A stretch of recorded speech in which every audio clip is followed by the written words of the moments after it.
안녕하세요. 최기란 변호사입니다. 오늘은 교통사고와 산재사고가 겹친 경우 산재 처리를 먼저 할 때 공제 방법에 관해서 살펴보도록 하겠습니다.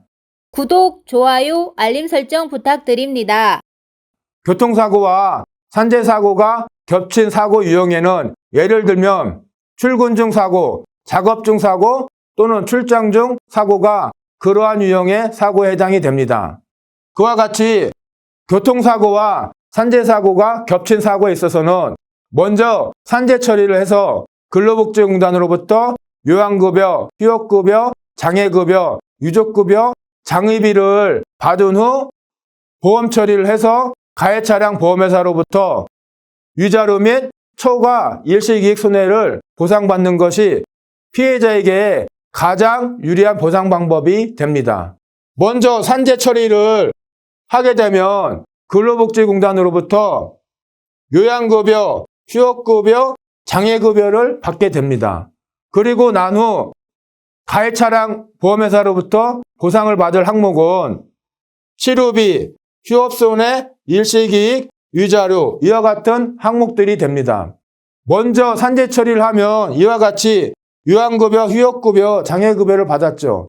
그럼에도 불구하고 피해자가 가해차량의 보험회사로부터 이러한 항목들을 그대로 전액 받게 되면은 피해자는 이미 동일한 항목에 대해서 산재로부터 보상을 받았음에도 불구하고 또다시 가해차량 보험회사로부터 동일한 보상 항목을 받게 되면 피해자가 이중으로 중복해서 과잉배상을 받는 결과가 돼요. 그래서 나중에 보험회사로부터 이런 항목들을 보상을 받을 때 이미 산재에서 보상을 받은 이러한 항목들을 공제를 해야 합니다.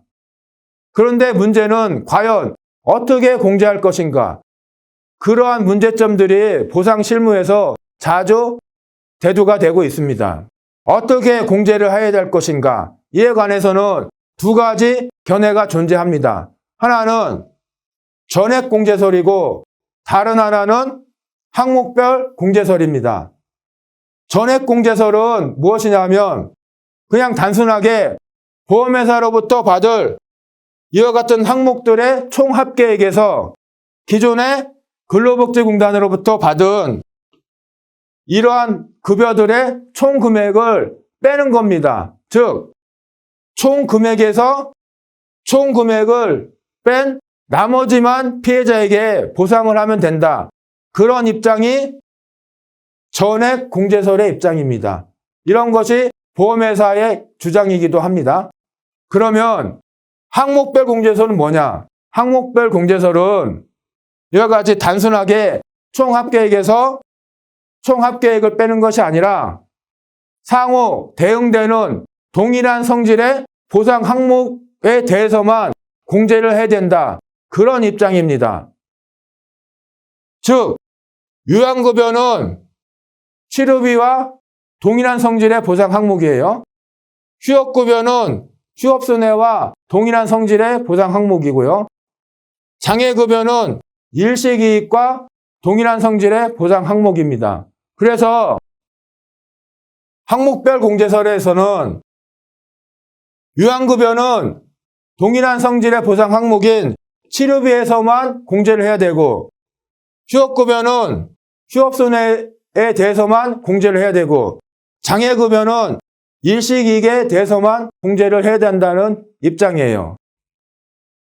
그러면 예를 들어 가해차량의 보험회사로부터 보상을 받는 이러한 항목들이 과실상계 전에는 근로복지공단으로부터 받는 이런 항목들의 합계액보다 크게 되는데 피해자에게 과실이 많거나 기왕증이 많은 경우에는 이 금액들이 과실상계 감액, 기왕증 감액으로 인해서 대폭 감액이 됩니다.